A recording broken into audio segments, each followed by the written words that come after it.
After a break from Pokemon, I'm back with something different. As some of you may know, my last Pokemon video was of me doing a hardcore Nuzlocke and Emerald, which did not end up making it to the end.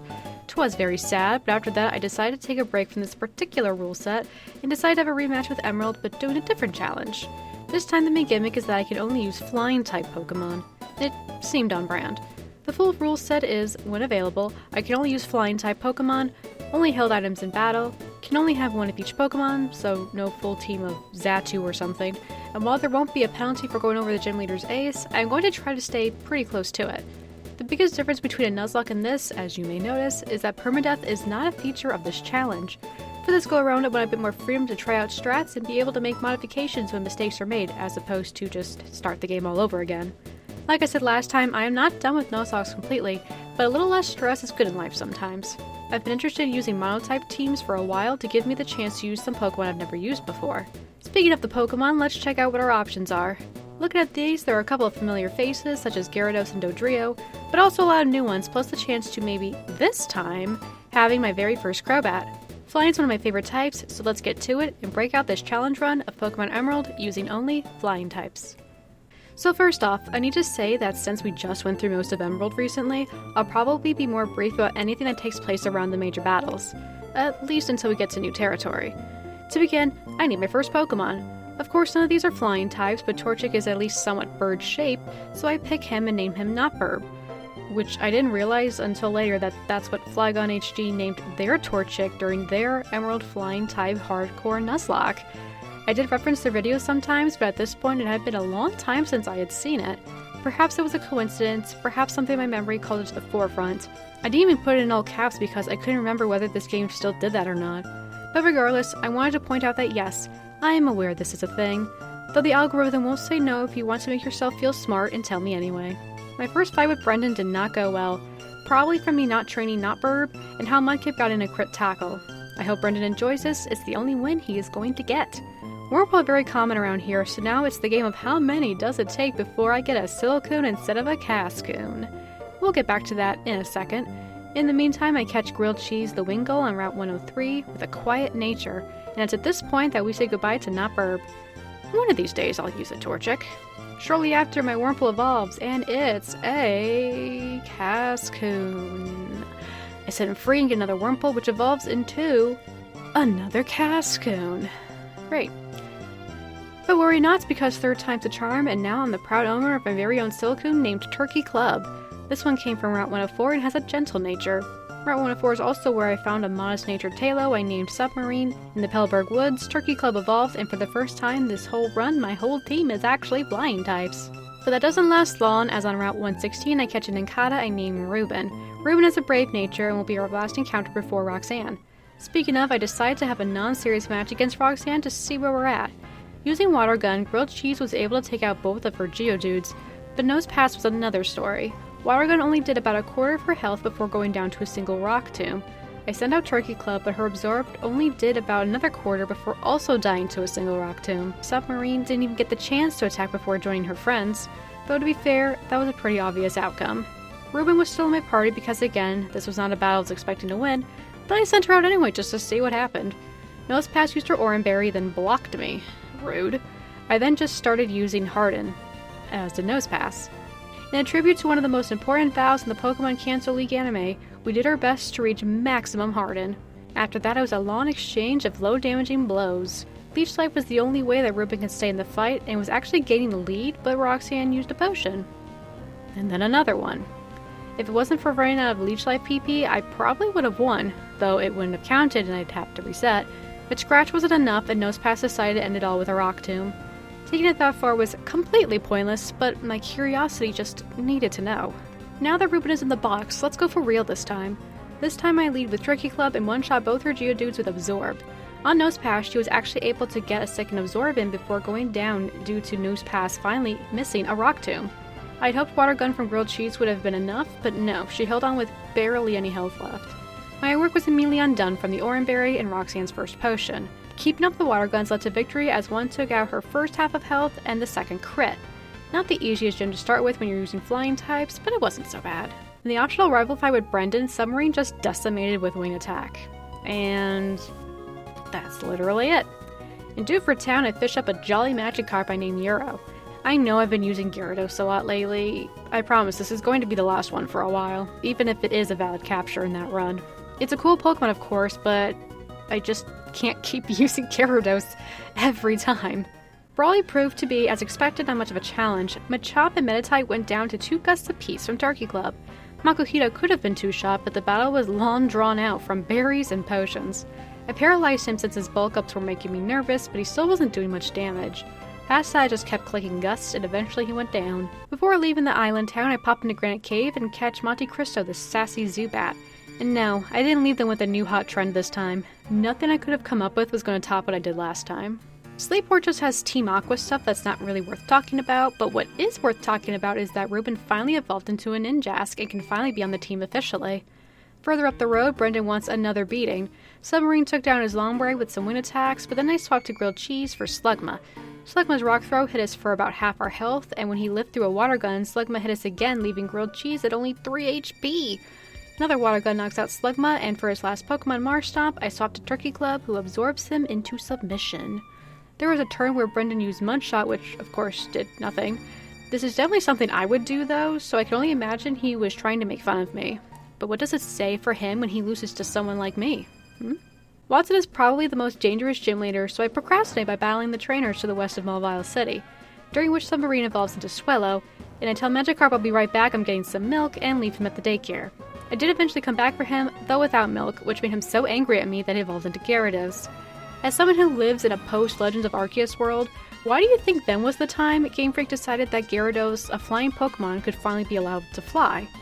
Simply wanted to correct an age-long oversight? Or perhaps they just wanted to fill the skies a bit more? Who can say? But no time to think about that because it's Monte Cristo's turn to evolve into a Golbat. Glad to see we're still on track for that Crobat. So Watson, clearly as an Electric-type gym leader, is gonna be a problem. Again, I don't want to over-level, so this is gonna take some trial and error. For this, I did go back to Flygon HG's video for some ideas. The video used EV training, but as someone who's not a fan of EV training and does not have the stress of permadeath over me, that wasn't for me. But in addition, they relied on buffing the psychic attributes of Beautifly. So first up was to get the TM for Thief. This can be found in the Slateport Museum from the Team Aqua Grunt who thinks you're better suited to it than him. Whatever that means. Start using it on the Abras on Route 116. It might take a bit, but eventually you'll find one with the Twisted Spoon. Get into Turkey Club is all well and good, but it won't mean much if she doesn't have a move to go with it. The Melville Game Corner conveniently enough has Psychic as a prize, so after dealing with what's involved with that, we have a much improved Turkey Club. Speaking of self-improvement, Grilled Cheese evolves into Pelipper, and even more exciting, Monte Cristo evolved into my very first Crobat. Does this mean I also have to have my very first Monte Cristo sandwich? So whether I like it or not, well, let's see what Watson can do. Voltorb outspeeds with a super effective Spark, and Turkey Club retaliates with a Psychic, which I hoped would knock him out, but no dice. Voltorb then punished my choice to not do any EV training by self-destructing, ending us both. Next up is Reuben versus Electrike.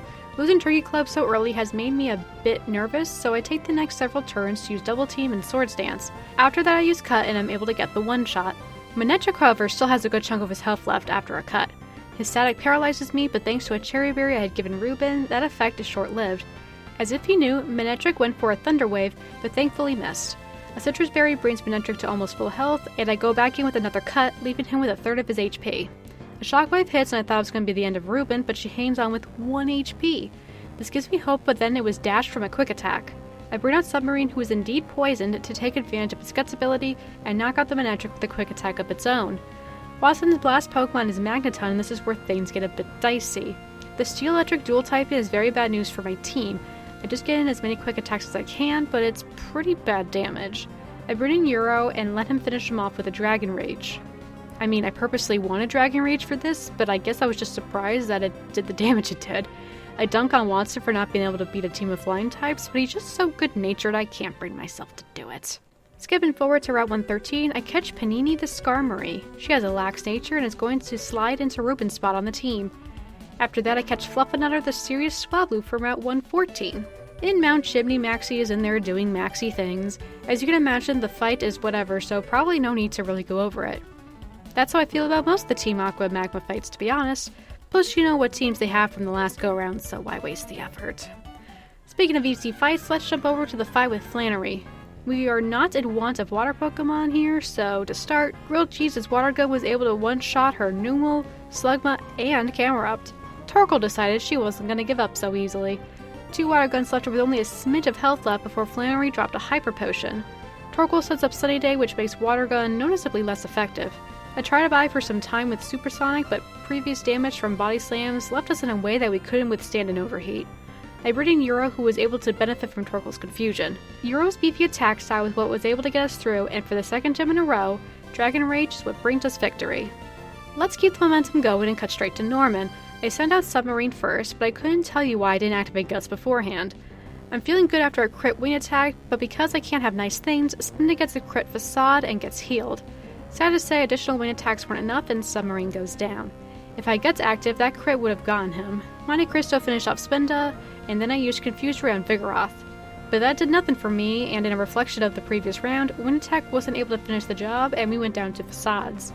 Turkey Club made a short appearance for the first time in a while to knock out Vigoroth with a Psychic, but unfortunately couldn't stand up to Lanoon. This reminds me of whenever I have a Butterfree. A strong Pokemon with a Psychic move to get you through the early game, but then just can't stand up to the mid-game. Hero's attack stat gets us past Lanoon, but once again on Norman's next Pokemon, Slacking, Hero is already too hurt to get very far. Panini is next, and playing around Slacking's counters, I used Peck to do as much damage as she can. Her high defense made her last longer, but victory was not hers to be had this day.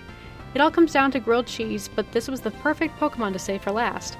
Attack on the turns Slacking loafs, and Protect on the turns he counters. You can't lose. I did skip a Protect turn to attack to get Norman to use the potion he was inevitably going to use, saving a Protect. After several turns, Grilled Cheese finally came out on top, defeating our dad and netting us our 5th badge. As I said, Turkey Club is ready for retirement, so we're bringing in Fluffernutter. However, Swablu doesn't start with very good moves, so I give her the Ice Beam TM from the abandoned ship. We haven't caught a new Pokemon in a while, so on Route 119 I catch a quirky Tropius dubbed the Elvis. I've never used a Tropius before, but it'll come in handy later on. Broden jumps us from outside the Weather Institute. Been a while since we've seen him. Fluffernutter gets her debut, but I mess up and use Ice Beam on his Lombre. Next turn I make up for it by using Peck. Using Peck continuously works until Slugma has only about a third of his HP left, but then I have to switch to Euro, who just stomps on the rest of Brendan's team. But I mean, we know how Gyarados works at this point, so no surprises there. Making it to Four Tree City means it's time to face my girl Winona, fellow bird woman of culture. Now you could say using Rock Smash wasn't the best choice, or that I was playing smart around Swablu's mirror move. On the next turn, Euro's Strength finishes her off. Tropius sets up a Sunny Day for a Solar Beam, but against Euro it only does so much. His might cannot be stopped. Unless you're a Pelipper who spans Protect, uses a successful Supersonic, and gets a Hyper Potion. I know that we just use Pelipper Protect strats against Norman, but it just seems that in this game there are so many Protect Pelippers, and to me it just gets real old, real fast. Monte Cristo picks up where Euro left off, and while Supersonic gets to her too, she was able to break through and take down that pesky Pelipper. Winona's next Pokemon is Skarmory, so I use Confused right before switching to Submarine, who immediately gets hit with the crit Steel Wing, so never mind. Grilled Cheese, get in there and surf please. Her last Pokemon is Altaria, and I thought I was being clever by protecting, but why would she when she has Dragon Dances to set up? I brought in Fluffernutter in hopes Ice Beam would help me out, and it did. But it activated her Oran Berry, and Fluffernutter goes down to a second aerial ace. Don't worry, Fluff, your time will come. Panini steps in and laughs in the face of these boosted aerial aces before knocking Altaria out with 2 Steel Wings. Always a pleasure, Winona. Especially because now I can use Fly. For the first time in any of these videos, I can teach Fly to an actual member of my team. Now I'm spoiled for choice. Definitely gonna enjoy that luxury. The road to Lily Cove is full of a lot of trainers, and it's on this road that Fluff evolves into her final form. In celebration, I taught her the Flamethrower TM I had picked up earlier at the game corner. Once at Lily Cove, we need to once again take care of Brendan. He has a king of his own, but Gyarados knew right away that he was just an impersonator. Slugma is next, but of course there's no reason to switch. Ludicolo comes out third and Euro forces his way through despite the type disadvantage. A takedown from Marshtomp leaves Euro in the red, so Grilled Cheese comes in with some wing attacks to take out Marshtomp and Brendan's dreams. But what are the bad guys up to? Well, they're stealing orbs from the care of elderly folks, so now's the part where we infiltrate the Magma hideout to unsuccessfully attempt to keep Maxie from disturbing Groudon. Euro and Mightyena intimidate each other, but Maxie makes the interesting choice to use Swagger, as if Euro needed even more attack.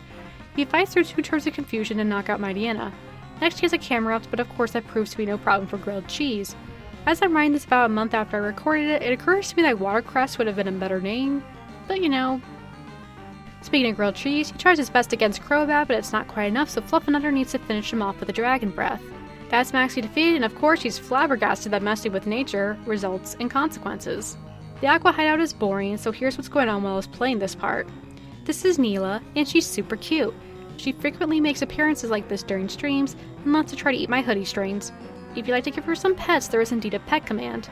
So far, she has more pets than my other cat Arthas, but I guess that's what she gets for sitting pretty in my lap. The Safari Zone has 2 burps I can grab.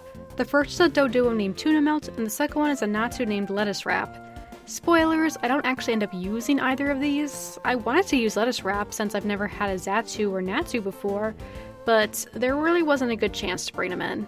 Tate and Liza time. I tried to fight them before the Safari Zone, but it didn't really go well.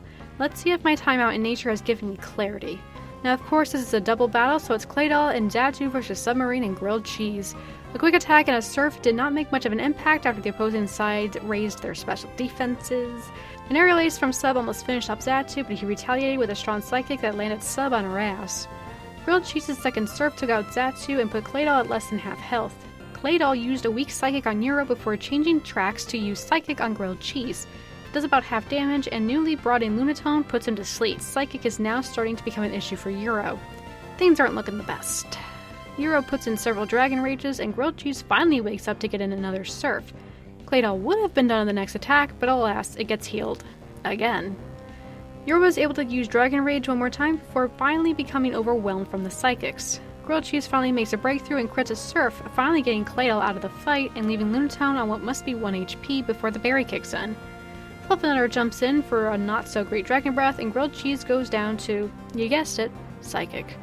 Panini is up, and she and Fluff tag team to knock out Lunatone, leaving Solrock as our sole opponent. The team-up continues to work well as Steel Wing proves to be super effective and Fluff helps. Covering this battle is always a challenge, too much going on at once. Time for the Space Center, and as you may recall, the Team Magma double battle with Steve and Stone is where the original Nuzlocke ended. I know there really aren't any stakes this time, but I can't help but feel some trepidation going into this. Also, I just don't feel like covering another double battle. Let's go! Grilled Cheese and Matane versus Mightyena and Camerupt. Surf from Grilled Cheese one-shots Camerupt and makes a decent dent in Mightyena. Another Mightyena enters the fray, and one of them uses Swagger on Matane, which, I mean, better him than me in this case, is what I would have thought before Grilled Cheese got swaggered as well. Matane snaps out of confusion and finishes off that first Mightyena with a Metal Claw. Cheese doesn't snap out of confusion, but that's okay because Matane takes out the other Mightyena with another Metal Claw. Steve and Stone is a lot more helpful this time around, don't you think? Next turn goes better for Cheese, though as another Surf one-shots Camerupt number 2, and puts a dent into newly arrived Golbat. Cheese gets in one more Surf before being swapped out for Fluffernutter. I mean, if there was a better time to use Ice Beam, I haven't seen it yet, but Team Magma seems to be thinking the same thing and start getting up on poor Fluff. Matane once again comes in clutch and knocks out Golbat with a Psychic. Crobat makes one last-ditch effort to knock out Fluff with another wind attack, but she lives, though barely, and gets in that Ice Beam. It doesn't knock him out, but Matane, true friend that he is, dealing the final blow with the Metal Claw. Like, I don't remember if I said anything bad about Stephen Stone in the past, but if I did, he's made it up to me. What a pal. What a legend. I think that Matane killed more Pokemon than I did. We're in new territory now, and we have access to Dive, but only Euro was able to learn it, and that sounds like a waste of a move slot, so I catch a Tentacool for the sole purpose of using Dive, hence his name. To go mess up Team Aqua, I bring in Tropius, and since I need to use Dive, Grilled Cheese and Submarine take a quick break. So now's the part where we infiltrate the C4 cavern to unsuccessfully attempt to keep Archie from disturbing Kyogre. Panini versus Mightyena. I start with a fly which dodges a scary face, but not much else. I had taught her Toxic earlier and decide to put it to work, which seems it was a good idea because everyone's favorite best friend Swagger is back. Panini does get in a Steel Wing, and the poison does the rest. She snaps out of confusion to fight Crobat, and what proceeds is an uninteresting back and forth between Panini using Steel Wing and Archie using ineffective attacks and all his potions. She's hurting by the end, but she lasts longer than Crobat, and that's what matters. Sharpedo is out next, and I bring in Euro to answer the question no one asked: who would win? Half a shark or a giant mystical water not dragon? I feel the answer's obvious, but in case it's not, Euro knocked him out in 2 strengths despite being at a lower level and getting damaged by rough skin in addition to Sharpedo's slashes. That's Archie defeated, and of course he's flabbergasted that messing with nature results in consequences. Except Maxie shows up to be all like, "You fool, what have you done?" Like he's all of a sudden a wiser person. I really hope someone tells Archie that Maxie literally did the exact same thing like 15 minutes ago. Real talk though, I do like how in the places where it's raining, special music takes over even when you surf. But yes, the world is flooding as gods of nature glare angrily at each other, and the citizens of Zootopolis are actually surprisingly calm as they just watch the apocalypse slowly unfold in front of them, accepting that they will be the first casualties of this new world. Except that's too metal for this game, so Steven takes us to the Cave of Origin, where Wallace informs us that in addition to these two ancient Pokemon, there's a third super ancient Pokemon that babysits the other two so they don't have tantrums. But he has no clue of Rayquaza's whereabouts, and we do, so I find the purpose of having this cave and Wallace chilling in it to be pretty pointless. I actually don't remember at what point the game talks about Skypillar. I just knew it wasn't the other two. Plus, Evolving Skies in the TCG has got a cool Rayquaza card, so makes sense to me. But then Wallace is like, excellent, meet me there, and just leaves. Like, why can't we carpool? Especially when you catch up to him, he's all like, wow, things are getting pretty serious, huh? I'm worried about Zootopolis, you know, where we just were, so I'm gonna head over there. Bitch, what? There are phones in this region, just give Steven a call, like there's no way he don't have his number. Unless you two are on the outs right now? That would make sense. Wallace was sulking in a cave, Steven didn't go in with us, and Wallace was all like, something came up, so he couldn't run his gym anymore. Wallace, you good, man? Like, I know mass is flood and all, but what about the flood of sorrow in your heart? Just think about it, I'm here for you. So yeah, Rayquaza is at the top of the sky pillar taking a nap, but my mere mortal footsteps offended enough so it bamps off. I head back to Zootopolis just in time to see Rayquaza descend from the heavens to tell them to chill the fuck out, and then everything is better again. Archie and Maxie are floored by how something so chaotic and tragic could be solved by a super ancient middle finger. I wonder what these two do after. I'd like to think they become Tsundere besties and organize beach cleanups at Slateport. Wallace, meanwhile, decides to look me dead in the eyes and takes it upon himself to represent all of Hoenn in giving thanks by presenting me with Waterfall. Yeah, thanks. Since we're already here, I might as well head straight to Hoenn on a bit of a scouting battle. Elvis will finally have his time to shine, and I'm pretty excited about it. Hoenn's Kingdra is going to be by far his worst Pokemon to deal with, so let's see how bad it actually is. Elvis had no problems with Luvdisc, and for Celio, Euro was able to bust through him with strength, though he now has less than half health. He brings out Kingdra as his third Pokemon, so I switched to Monte Cristo to confuse him and then switched to Panini for Toxic. I followed with Fly, and you can see the two big problems in dealing with Kingdra: Double Team and Rest. You can't hit him, and even if you can, he'll just restore his health and remove any status conditions. He also has Water Pulse to potentially confuse you, and Ice Beam, which of course spells disaster for my team. Never have I ever seen a more bullshit moveset from a gym leader. I'm using Fly to try to dodge those more offensive moves, and a crit does pretty good damage, but Double Team is keeping me from following up on it. Kingdra cuts down my entire party until only Elvis is left. I thought I was onto something since Magical Leaf is super effective and can't miss, but it's not strong enough to knock him out before he wakes up from rest to use another rest. I switched to Solar Rune to try to save PP, but then I get confused and it's just not happening. I try several more times, brainstorm with chat, level everyone up to just under level 47, and then finally have a breakthrough. I still use Elvis on Luvdisc, and while he's just shy of one-shotting her with a Magical Leaf, it's fine because that gets Hoenn to waste one of his potions. Euro now knows Return, and a crit is able to one-shot Celio. Kingdra comes out and I switch to a pre-poisoned Submarine. Kingdra uses Ice Beam, but she's able to survive on 5 HP. Sub now knows Facade, but even that's not enough to still one-shot. That's okay though, because then I bring out Monte Cristo, my fastest Pokemon, to outspeed and use a wing attack to knock Kingdra out. If he had used Double Team rather than Ice Beam, I would have gotten nervous, but not an issue. Now that Kingdra is out of the way, Elvis can come in with Magical Leaf to take out his Whiscash and crawl out no problem. While trying this, I did notice that if I knocked out Celio with a different Pokemon, he wouldn't have Kingdra as third, but you know, might as well finish the worst part of it as soon as possible. The solution feels so simplistic now, but whatever, it's done, and I finally have all 8 badges. Before heading towards Victory Road, I make one more stop at the game corner to purchase Ice Beam for grilled cheese. Considering Drake's team, I need a more reliable way to use an ice move than Fluffernutter, unfortunately. The nice thing about Victory Road is that it's finally a decent place to grind for levels. There has not been a good location for a long time now. An issue we have though is that we've been using 7 Pokemon but can only take 6. I've been enjoying having my first Crobat, but unfortunately Panini is going to have to take a hit for the team and cheer from the box. So, spoilers, I don't beat the Elite Four on my first try, but how far did I get? Sydney's first Pokemon is Mightyena, and I try to set up Dragon Dance with Euro, but sand attacks basically ruin that for me. He faints to Absol. Absol's Rock Slide messes up Elvis, but Fluffernutter is able to come in and finish him off. She is also the perfect Pokemon to have in for his Shiftry and Cacturne. His last Pokemon is Crawdon, so I switched to Panini for Toxic, and that's sadly all she's able to do. Submarine comes in with the Facade, and with more difficulty than I was expecting, that was Sydney. Next is Phoebe with her Ghosts, and it's tricky since I don't really have any hard counters. I Toxic with Panini to try to stall out the poison, and to get her to use a potion. I get a crit Steel Wing, which is very nice, and another takes her out. Next is Banette, and once again I use Toxic, but a Thunderbolt deals a lot of damage. I switch to Elvis for the ever-reliable Magical Leaf, and then Phoebe brings out her second Dusclops. Again, I bring in Panini for Toxic, and like a champ, she survives an Ice Beam. I swap to Euro, and I'm able to use recently taught Earthquake to take him out. Next is her second Banette, and I'm able to get out a Solar Beam before going down to a couple of Shadow Balls. I swap to Grilled Cheese, and it's here that I learn what the move Grudge does. I don't recall seeing it before, and as a result, Cheese loses all of his Wing Attack PP. Last is her Sableye, but 2 serves make quick work of it. Glacia is obviously a bit scary, but let's see how this goes. Her Celio is only able to set up Hail before getting taken out by a couple of Magical Leaps by Elvis. I was hoping to use Elvis on her second Celio, but a single Blizzard one-shots her.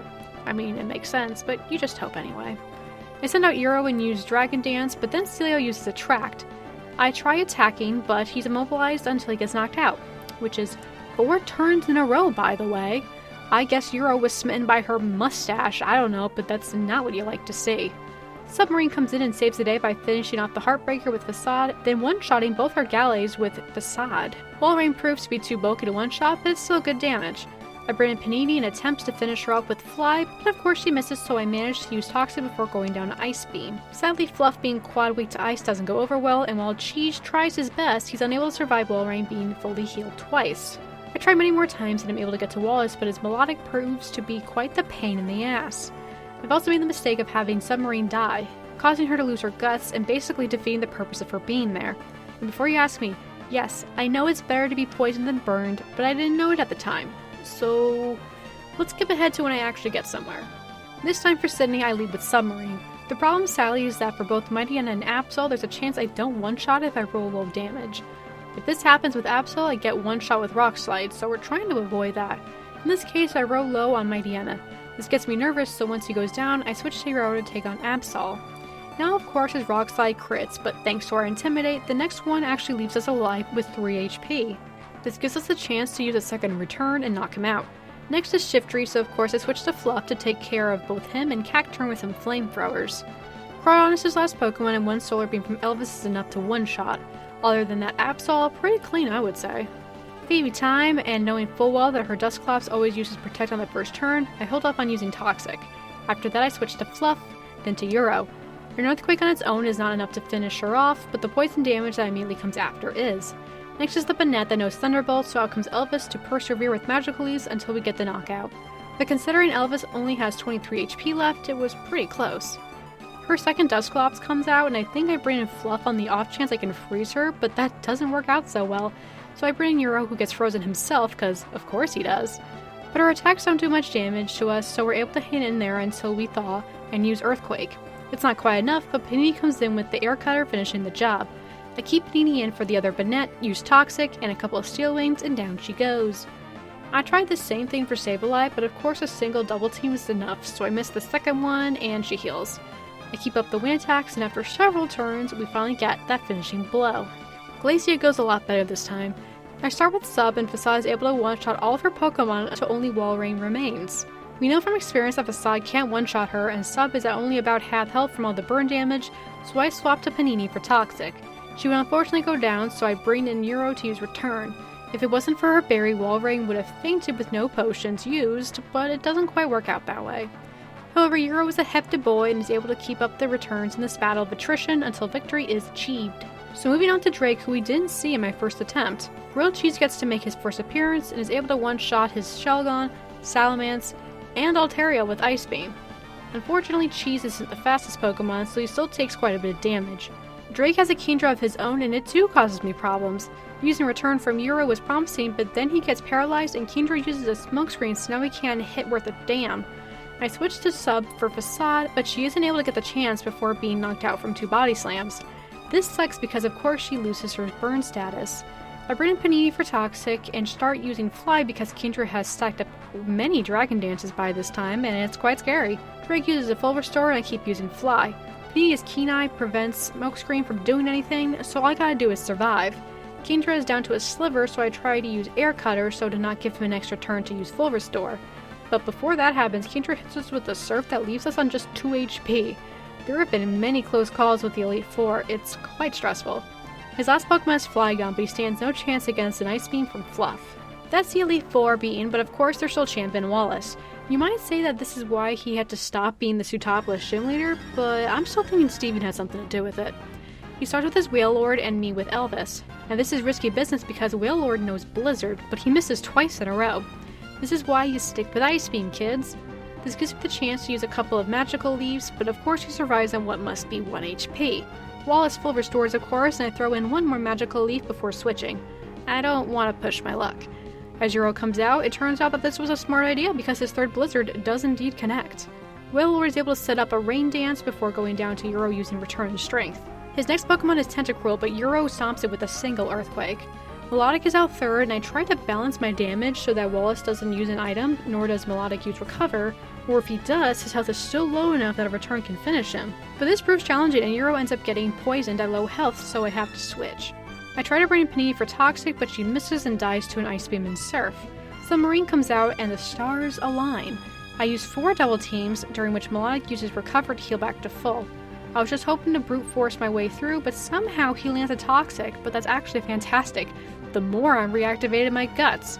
Facade doesn't quite one-shot, but that's okay. We're able to land a couple more and finally be rid of Melodic. Ludicolo was a one-shot, and I was hoping Whiscash would be 2, but he hangs on in the run, and Elvis the Whiscash killer is back with some magical leaves, and Wallace is left with only his last Pokemon, Gyarados. Magical Leaf does less damage than I was expecting, so I try Body Slam. It does a similar amount of damage, but maybe I can paralyze it? And sure enough, we get the paralysis on the 2nd use. I try for a Solar Beam, and while that does the most damage so far, Gyarados knocks us out with a boosted Hyper Beam. I bring in Fluff and use a Dragon Breath. It's a good thing we have speed because that wasn't enough damage, so while Gyarados recharges, she uses another one and finishes him off, winning us the game. This was probably the most challenging Elite Four I've ever done. Not because of the trainers themselves, but because of my type restriction. Typically, you often assign 1 or 2 Pokemon per member because you have some good type advantage, but here, more often than not, it was a team effort.